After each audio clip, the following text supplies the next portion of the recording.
सम्मेलन होने वाला है थोड़े घंटे डेढ़ घंटे बाद, लेकिन मैं क्रमशः कहूँगा कि इस शो के बारे में हमारा जो आयोजन हुआ है, दो शब्द जरूर बोले। तो मैं पहले अर्जुन सिंह चांद जी को जरूर सबसे पहले आमंत्रित करना चाहता हूँ कि देश के बड़े कवि हैं, बड़े शायर हैं, हम लोगों ने बचपन से इन्हें सुना है। आज ये हम लोगों के लिए दो शब्द कहने माइक पे आएंगे।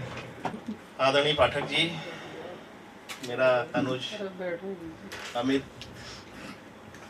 प्रेम भाई, चेतन दादा, बहुत सारे यहाँ पे हमने बहुत लोगों को सुना। कविता में किसी को जज नहीं किया जा सकता, कविता क्योंकि कवि कवि होता है। बस फर्क यह है कि कुछ चीज़ें मैं बताना चाहता हूँ, बहुत ज़्यादा कुछ बोलने के लिए है नहीं। मैं सबसे पहले तो प्रेम भाई के जज्बे को सलाम करता हूँ कि वो पिछले 1.5 साल से कौन बनेगा कविवर के पीछे पड़े हुए हैं और आज उन्होंने इस अपने एक स्वप्न को साकार किया और आज ये पहला सीजन यहाँ पे बहुत अच्छे से, इनके लिए एक बार जोरदार तालियां बजाएं। दूसरा ये है कि सारे प्रतिभागियों से मैं ये कहना चाहता हूँ कि हम हुए या पाठक जी हुए और मेरे ख्याल से चेतन जी भी, हम लोग उस दौर से निकल के आए हैं जिस दौर में मोबाइल नहीं होता था, केवल गोष्ठियाँ होती थी। हम लोग पूरी रात जाके गोष्ठियाँ सुनते थे और ये उम्मीद लगाते थे, थोड़ा बहुत लिख लेते थे अमित भाई, तो थोड़ा सा ये उम्मीद लगाते थे कि शायद हमारा भी नंबर आ जाए, तो अपनी पर्ची बना के भेज देते थे संचालक के पास कि भाई अर्जुन सिंह चांद बैठे हैं या अभिराम पाठक बैठे हैं। संचालक देखता था, उसको गोली बना के फेंक देता था,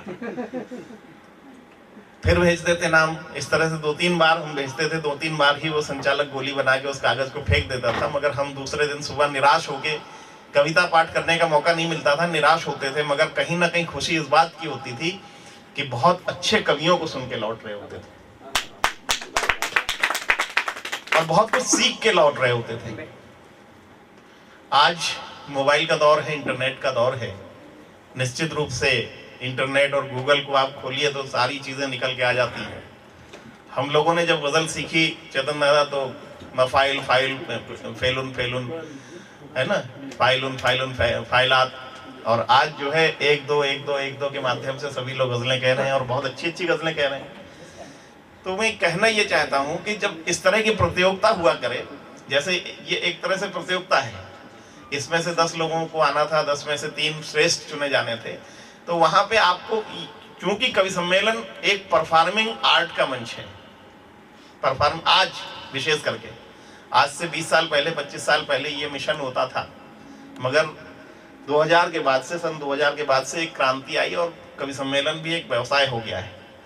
और आप देख रहे हैं कि जो लोग इलाहाबाद में, दिल्ली में IAS की तैयारी करते हैं, IPS की तैयारी करते हैं, और जब इसमें फेल हो जाते हैं और वो नहीं बन पाते हैं IAS IPS, तो आपके सामने नीलोत्पल मृणाल उदाहरण है कि वो कवि बन जाता है, वो कवि बन जाता है।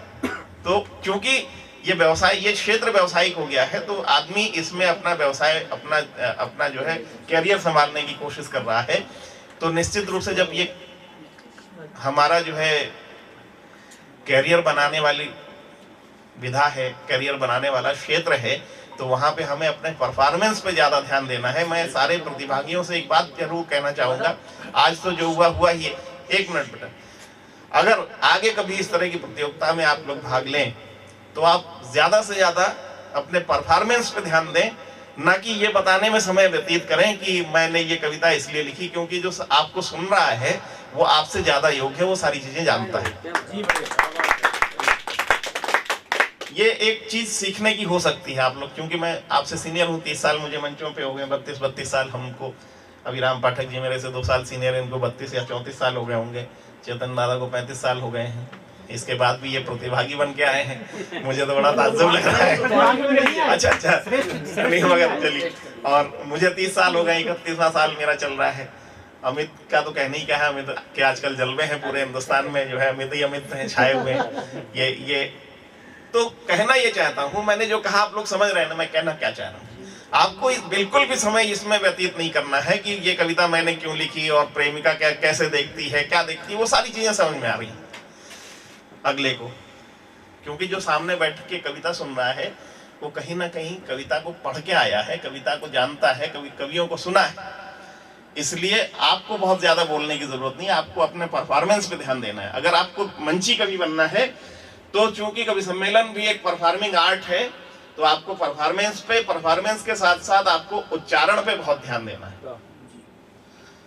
कविता की पहली शर्त यह है, कवि होने की पहली शर्त यह है कि आपको इंसान अच्छा बनना है।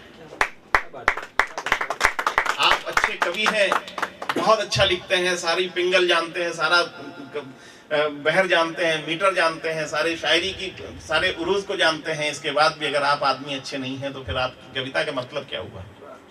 इसलिए दो चीज बिल्कुल जीवन में ध्यान रखिए मित्रों, हम सब बराबर के लोग हैं।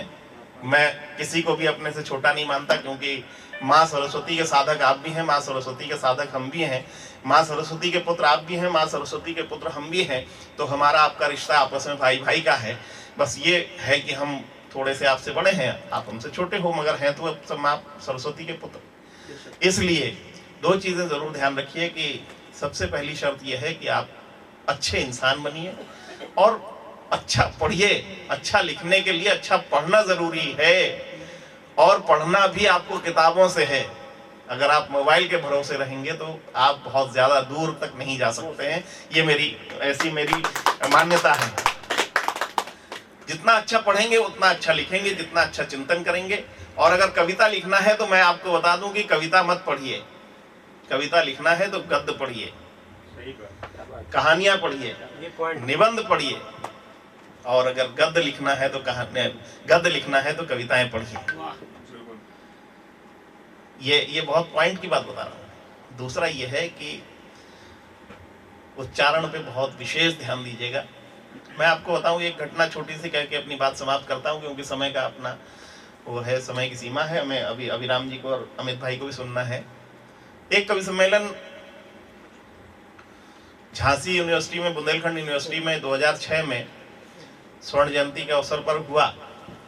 तो वहां पे मीटिंग हुई, उसमें संयोजक मुझे बनाया गया। उस समय मेरी उम्र कम थी, 2006, आज तो 24 हो गई है।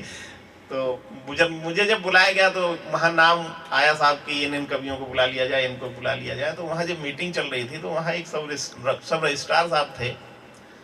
पाठक जी, आप विश्वास नहीं करोगे, कुमार विश्वास जी का नाम आया। कुमार विश्वास जी को बुलाने के लिए नाम बात हुई, तो वो वहां से सब रजिस्ट्रार साहब खड़े हुए, बोले साहब बहुत पॉइंट की बात है, आप लोग सुनिएगा, बारीक बात है अमित भाई। बोले जो आदमी ताली भी जोरदार बजवाता हो उसको बुलाने की कोई जरूरत नहीं। लोगों के समझ में नहीं आई, मेरा ठहाका निकल गया। और जो वहां पे जो उपकुलपति महोदय थे वो मेरी शक्ल देखने लगे। फिर उन्होंने जब मीटिंग खत्म हो गई तो फिर ये हुआ कि साहब कुमार विश्वास को नहीं बुलाना है, हरिओम पवार को बुलाना है, चक्रधर जी को बुलाना है, और मनोहर राणा को बुलाना है, अंजुम रहबर को बुलाना है। ये टीम तय हो गई। विष्णु सक्सेना को बुलाना है। उसके बाद संचालन के लिए अशोक चक्रधर जी को बुलाया गया। तो वो उपकुलपति महोदय ने मुझे बुलाया अपने चैम्बर में, बोले चांद भाई आप मिल के जाइएगा।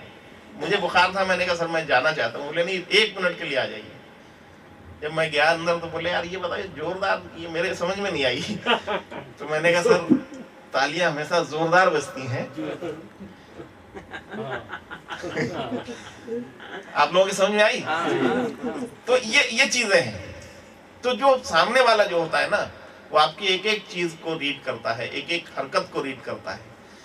हम 30 साल से मंच पे हैं, अभिराम भाई 32-34 साल से मंच पे हैं, अमित ने भी पिछले 5 सालों में एकदम से जो है जिस तरह से हमारे बुंदेलखंड का और बघेलखंड का नाम किया, मुझे गर्व होता है। तो आपकी हर एक चीज को नोटिस किया जाता है सामने से, क्योंकि ये कविवर कौन बनेगा कविवर, ये सीखने का प्लेटफॉर्म है। इसलिए मैं आपको बता रहा हूँ, मेरा अपना अनुभव बता रहा हूँ। आप किस तरह से बैठे हैं मंच पे, आपका बैठने का सलीका क्या है, आपके बोलने का सलीका क्या है, आप क्या क्या हरकतें कर रहे हैं, बैठ के नाक में उंगली तो नहीं डाल रहे हैं, ये भी पब्लिक नोटिस करती है। आप मोबाइल में तो नहीं लगे हैं, एक कवि पढ़ रहा है दूसरा मोबाइल चला रहा है। तो ये बहुत सारी चीजें हैं जो जिसको सीखा जा सकता है। बस मेरा कहना यही है मित्रों कि कवि बनिए, अच्छा पढ़िए, अच्छा लिखिए, साथ में अच्छे इंसान बनिए, और देश को आगे बढ़ाने की, हिंदी माँ को आगे बढ़ाने की और हिंदी की सेवा। हिंदी और उर्दू कोई अलग नहीं है, चाहे आप उर्दू में लिखें चाहे हिंदी में लिखें, दोनों ही भाषा हमारी है। किसी ने कहा कि दोनों के रगों में लहू अपना ही जारी है, हिंदी भी हमारी है, उर्दू भी हमारी है। तो दोनों ही भाषाओं को आगे बढ़ाने के लिए काम करिए, मेहनत करिए। जितना अच्छा पढ़ेंगे उतना अच्छा लिखेंगे और जितना अच्छा आपका परफॉर्मेंस होगा उतने जल्दी आपको प्रसिद्धि मिलेगी। इसका उदाहरण मेरे सामने प्रतीक चौहान के रूप में बैठा हुआ है। एक बार जोरदार प्रतीक के लिए ताली दें। बहुत बहुत धन्यवाद।